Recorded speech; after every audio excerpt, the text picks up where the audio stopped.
Honestly माँ बाप अब तो अपने बच्चों के बारे में बहुत ज़्यादा सोचते हैं, फल्ला बहुत ज़्यादा सोचते हैं। मतलब उसकी हर एक हरकत, हर एक माँ बाप कौन है ये लोग?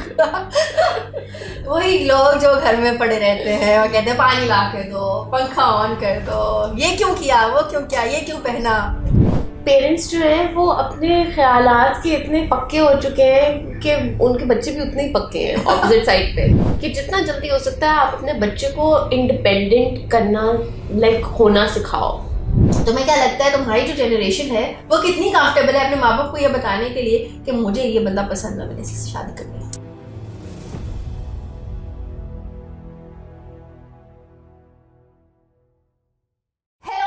Everyone, this is शिजा with cocktail और आज हमारे साथ again we have Amna.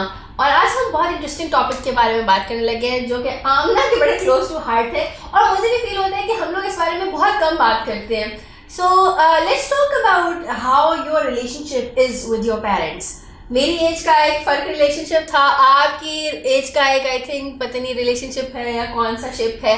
What is going on with your parents? Let's try to understand कि हमारी एज में how it was different and probably आप लोग कहाँ स्ट्रगल कर रहे हैं।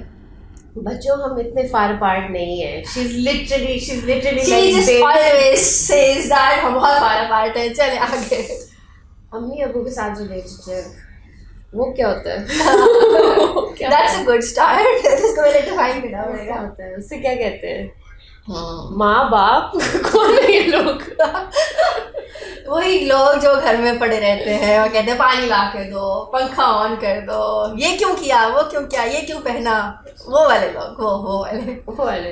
हाँ, वो तो मुझे मेरे छोटे नेफ्यूज और नीसेस कहते रहते हैं बदतमीज। अच्छा नहीं, सीरियसली किस तरह से इवॉल्व हुआ है माँ बाप के साथ relationship? I mean not specific to you, generally what do you think कि आपकी जनरेशन में क्या रिलेशनशिप है? How do you, where do your parents stand? I think ज़्यादातर रिपोर्ट कार्ड पे बेस करता था रिलेशनशिप।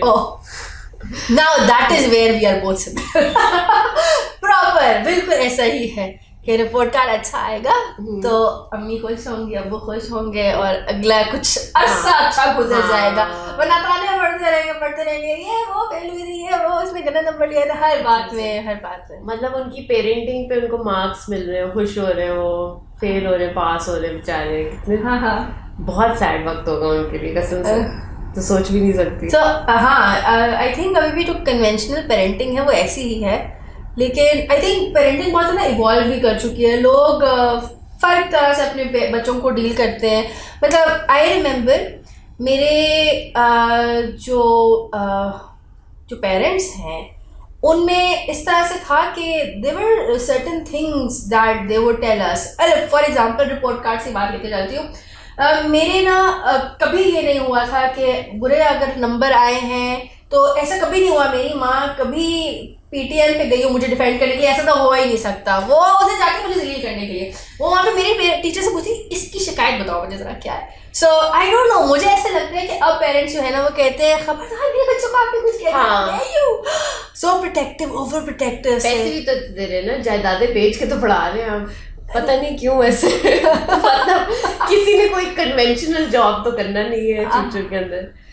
आई थिंक ऑनेस्टली माँ बाप अब तो अपने बच्चों के बारे में बहुत ज़्यादा सोचते हैं, फल्ला बहुत ज़्यादा सोचते हैं। मतलब उसकी हर एक हरकत, हर एक चीज़ के बारे में। हाँ, उससे ये ना कहो तो फिर वो जो है ना पिकासो नहीं बन पाएगा बड़े होकर। रियली नहीं बनना। बट आई थिंक कि माँ बाप को अपने मैं ब्लेम भी नहीं कर सकती, बिकॉज ऑनेस्टली सही बात है, आप अपने बच्चे के बारे में क्यों ना सोचो। छोटी छोटी बातें होती हैं, जैसे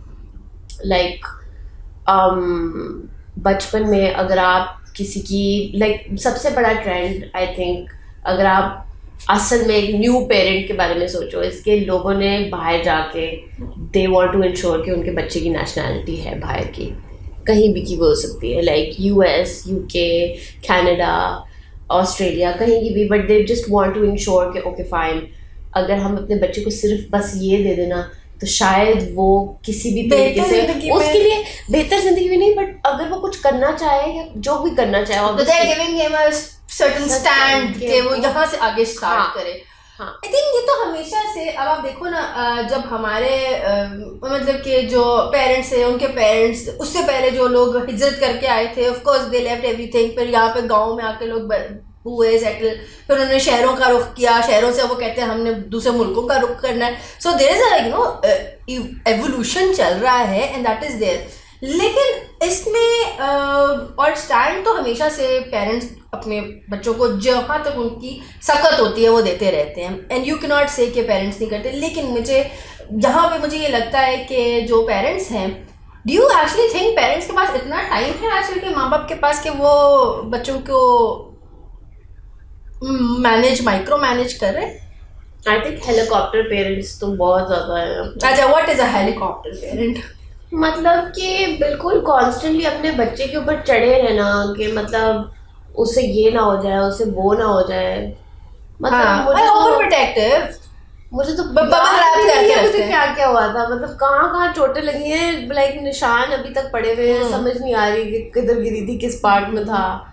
but like honestly like parenting always, like मैं ज़्यादा संजीदा नहीं होना चाह रही, मगर माँ बाप के साथ इंसान की कंप्लेंट्स एज एन अडल्ट आप बस दुआ कर सकते हो कि ख़त्म हो जाए, जो कि कभी नहीं होएंगी, कभी नहीं होएगी। आप शायद वो अचीव भी कर लो जो मतलब दिल की ख्वाहिश थी, या माँ बाप की ख्वाहिश भी अचीव कर लो, मतलब फिर भी याद आएगा कि उस दिन पापा ने पप्पी नहीं की थी, उसने नहीं की थी पप्पी, क्यों नहीं की, और वो बस आपको हर जगह दिखेगा। आजकल कहते हैं ट्रॉमा बॉन्डिंग, इससे लाइफ पार्टनर को जो आपकी माँ या बाप का याद दिलाता है। बिल्कुल बिल्कुल, and I think trauma bonding जो है वो बड़ी कॉमन है कि आपको वो तीसरे बंदे को पहले नजर आता है, आपको बहुत बाद में जाके रियलाइज वो हो गया मेरे साथ। अच्छा, अब समझ आएंगे फिर। आई थिंक फिर पजल जो है ना वो सॉल्व होना शुरू हो जाती है। लेकिन जनरली पेरेंट्स के साथ कैसा रिलेशनशिप है? मतलब कि आई रिमेम्बर हम लोग तो, I remember my not youth, मतलब मैं बिल्कुल अपने बचपने की बिल्कुल बात करूँ तो देयर वाज, यू नो, हम लोग बहुत ज़्यादा फ्रीक्वेंट डिनर्स पे, लंच पर मिलना, इकट्ठे बैठना, every meal was like together, फिर शाम में इकट्ठे रहना एंड सो ऑन, मतलब there was a lot of bonding time उसके अंदर। बट हाँ, लेकिन ये था कि आप बाप से शिकायत एक हद तक कर सकते हैं। There were certain things that you would not talk to your parents about. It was like you know unsaid rule है कि ये वाली बात हमने नहीं करनी है अपने पेरेंट्स से। सो मुझे फील होता है कि इतना हम कहते हैं इतना सोशल मीडिया वाली बात जो नहीं करनी ना पेरेंट्स से, वो फिर बड़े होके आपसे पूछते हैं कोई है तो बता दो। कोई है तो नहीं। अच्छा, कुछ मेरे सिस्टम के पेरेंट्स देखे जो कहते हैं तुम्हें को एजुकेशन पढ़ाया, कोई है ही नहीं। कोई ये भी पूछते हैं कोई है ही नहीं, कोई है नहीं भैया, हमने कभी मौका ही नहीं दिया, कोई हो तो हाँ कहते कोई है नहीं। तो हाँ, वो भी एक है। लेकिन ये कि मुझे लगता है कि ये वाले रिलेशनशिप्स इस तरह से थे, अब भी ऐसा है? How often do you think के पेरेंट्स के साथ how much do they understand you? How much do they understand? Well, us as a generation, not at all. But I think उनकी भी like एक capacity होती है, मतलब कि अब पेरेंट्स जो हैं वो अपने ख्यालात के इतने पक्के हो चुके हैं कि उनके बच्चे भी उतने ही पक्के हैं। ऑपोजिट साइड पे वो बैठे हैं बेंच पे, उनको देख रहे हो, कह रहे हैं हम भी इतने ही पक्के हैं, हाँ भी उतने ही ढीठ है, मतलब सब ढीठ हो, दोनों साइड में ढीठ है। सही। लेकिन अच्छा, मुझे इतना पता है कि बिकॉज अगर मेरा बहुत ज़्यादा छोटे बच्चों से भी इंटरेक्शन रहता है, थोड़े अमना की एज के लोगों से भी इंटरेक्शन रहता है, मैं तो उनों से रेजोनेट ही नहीं कर सकती।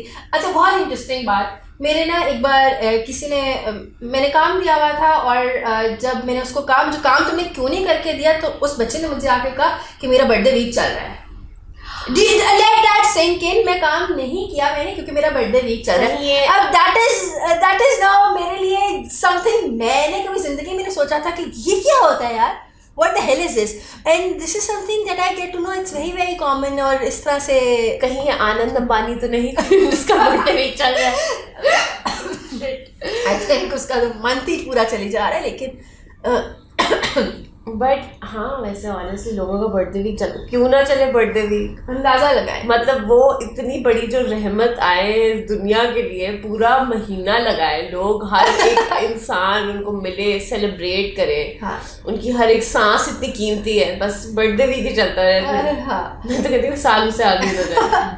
लेकिन ये काफ़ी डिफरेंट सोच फर्क है. सोच भी मतलब कि ऑफ कोर्स मैं नहीं कह सकती कि मेरी सोच जो है मेरे माँ बाप के साथ बिल्कुल अलाइन करती है, लेकिन ये है कि हाँ कहीं ना कहीं आपको जाकर समझ लगती है हाँ this is it and this is not it.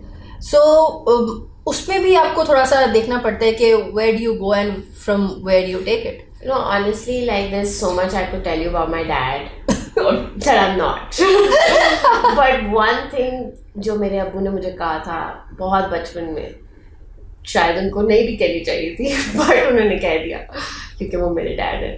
तो उन्होंने कहा कि जितना जल्दी हो सके माँ बाप और बच्चे को अलहदा हो जाना चाहिए, और उससे पहले जो है ना 18 साल की उम्र पे बच्चा अपना इंडिपेंडेंट. और तुम इसके ढीठों की तरह चिपड़ गई हो ऐसे, तुमने कहा मैं नहीं छोड़ूंगी. मैंने कहा कि अब तो आपने जो आइडिया दे दिया तो अब तो हो नहीं सकता एग्जीक्यूट, अब तो नहीं मैं करूँगी. अब तो मगर दिल में मैंने बड़ा एग्री किया. मैंने कहा, उन्होंने कहा कि देखो हमारी सोच उनके शायद मुझे लगता है महसूस होता है कि पेरेंट्स को ज़रा एक आइडिया होता है कि अच्छा रिलेटेबिलिटी फैक्टर जो है ना वो ज़रा जनरेशन वाइज इतना ज़रा तेज़ी से दूर होएगा एक दूसरे से कि जितना जल्दी हो सकता है आप अपने बच्चे को इंडिपेंडेंट करना होना सिखाओ. और मुझे लगता है हर बच्चा भी एक ना एक तरीके से, जिस तरह के जो बच्चे अपने माँ बाप से जिनको मसले हैं ना उनको बस जल्दी इंडिपेंडेंस शायद चाहिए थी, जल्दी इंडिपेंडेंट अगर वो हो जाते हैं आई रियली फील वो जो है ना ज़्यादा अपने आप को भी समझ पाते हैं, वो दुनिया को भी देख पाते हैं, और वो उनके ऊपर वो वाली चीज़ें भी हावी होती जो उनके माँ बाप पे हावी हुई और फिर उनके माँ बाप बने जिनकी वजह से उनके माँ बाप सही है. तो cycle vicious cycle, I think इसमें बहुत ज़्यादा ट्रॉमा भी पास ऑन होता है एंड बिकॉज ऑफ दैट. लेकिन हाँ मेरा if I think about it, मेरा अपना relation with my parents is very different from जो मेरा रिलेशन है विद माई किड्स. तो मुझे ऐसा भी फील होता है कि हाँ you're a go-getter. That's because you're a go-getter. That's because she always does whatever. She's just like, this is an idea out of the box. I'm a person out of the box. I love you. No, I don't think. Don't cut this part out. नहीं, मुझे ऐसा लगता है कि all parents are go-getters ना. ऐसा कौन हो सकता है माँ बाप जो कहे नहीं मैंने not go-getters. मैंने नहीं करना, ये कौन से माँ बाप? No, you know that she goes and gets so hard. She treats everyone. She encourages everyone basically to actually aspire and have the possibility के I'm pretty sure के जिस point पे हम start होते हैं success के बारे में सोचना या register करना, तो हमें समझ नहीं आती कि आगे जाके जब हम उस लेवल के फाइनेंशियली और उस लेवल की स्ट्रेंथ पे पहुंचेंगे तो सक्सेस की डेफिनेशन हमारी थोड़ी इवॉल्व होएगी. And she is the person who has that idea in her head कि जब तक आई गेट देयर मुझे ओपन होना है किसी भी तरह की सक्सेस के लिए जो मेरे पास आने वाली है. फुल मैनिफेस्टर है. नहीं ऐसा नहीं है, यू जस्ट ओवरडूइंग इट, ऐसा नहीं है. लेकिन tell me about anything else about parenting that bothers you. क्या है पेरेंट्स में आजकल जो होना चाहिए था? डू यू थिंक के like I was saying earlier कि हमारे पास वो थे बहुत ज़्यादा, मतलब कि हम बहुत सारे टॉपिक्स अपने माँ बाप से हम डिस्कस नहीं कर सकते थे. वी वर नॉट टोल्ड हमने डिस्कस नहीं करने, जिसमें बहुत ज़्यादा आपके पास अब्यूज़ की बातें आती थी. To be very honest, nobody said it outright, but it was somewhere there कि ये बातें नहीं करनी है. लेकिन I think कि with all of this content and everything coming about, मुझे लगता था कि अब तक parenting बड़ी open हो चुकी होगी. But recently I just came across this one case जिसमें एक बच्चा है, उसने छोटा बच्चा है I think कोई 10-12 साल का. He had a problem and he could not tell his father for 1 week. कि उसको मसला क्या है, सो उसको कोई इंजरी वगैरह कुछ था. So now that is something really interesting to understand कि यार व्हाट इज यू नो हमारी पेरेंटिंग जो है वो किस किस्म की है. Is it's not evolving at all. I mean comfort level कहाँ पर जाता है ना. मतलब अब तो ये चीज़ें काफ़ी रियल हो चुकी हैं. ऑनेस्टली गाइस, लाइक एग्जाइटी मैं देखती हूँ इतने छोटे छोटे बच्चों के अंदर एक्चुअल सिम्टोमेटिक एग्जाइटी बहुत जल्दी दिखती है. लाइक मुझे तो इन चीज़ों का पता भी नहीं था, अगर हो भी रही थी तब भी नहीं पता था ऑनेस्टली. इसको एंजाइटी कहते हैं. हाँ. और बचपन में बच्चों को actual acute levels of anxiety होती है. तो I mean I do think कि अब माँ बाप के पास बहुत ही लाइक एक नई चीज़ है जो उनको डील करनी पड़ेगी for sure. But don't you think ये एंजाइटी आती भी माँ बाप से? दे ट्रांसफरिंग इट ऑन. अगर आप अपने बच्चों को 10-36 किस्म की एक्टिविटीज में एंगेज कर दोगे, बच्चों को पता ही नहीं मैंने करना क्या है.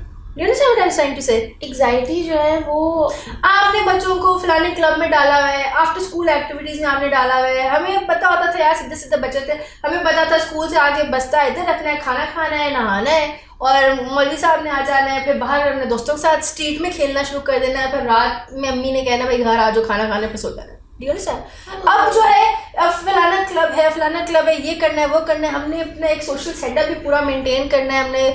तो आई थिंक आर्टिफिशियल लाइफ की उस चक्कर में, और बहुत सारे लोग हैं जो यू नो अंडर एज, बहुत सारे लोग हैं जो इंस्टाग्राम पे बैठे हुए हैं and they're just consuming like endless content of people who they will who just look like supermodels basically. True. But I'm one of those people. Not the consumers, the supermodels. Okay. But the thing is कि that sounds terrible. That sounds like such a terrible life. Like that's what I do now. Like, and I mean I'd like to assume my life isn't that bad, but still, wow.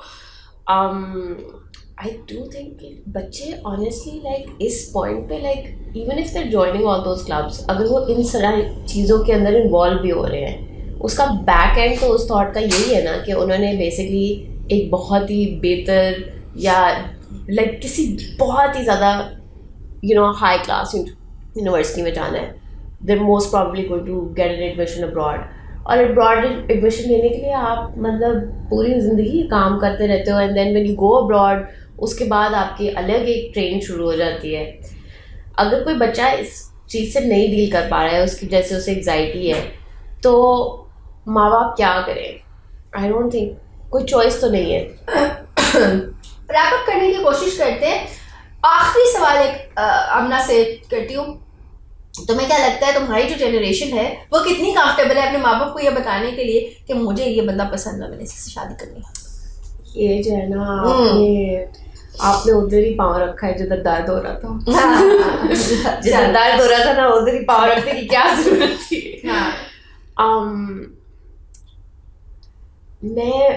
मैं बिल्कुल भी comfortable नहीं हूँ. No, you're not comfortable with my generation में. तुम आगे पीछे कितना देखते हो. मेरी दोस्त है वो शायद बता देती है. मतलब वो काफी तुम्हारे माँ बाप ज्यादा सख्त है फिर. बहुत ज्यादा कसम से.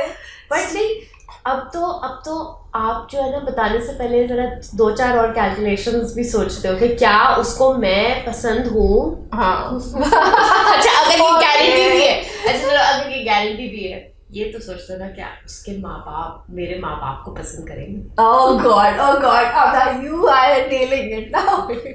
चलो, thank you so much, Amna. This was so much fun. हम इसी के ऊपर ऐसी नोट के ऊपर एंड करेंगे. Please write to us. Do let us know how comfortable you are with your parents and what is your relationship like with your parents you've been living with for forever, right? So thank you so much. Tell us in the comments below. Yes. Thank you so much. Allah Hafiz. Bye bye.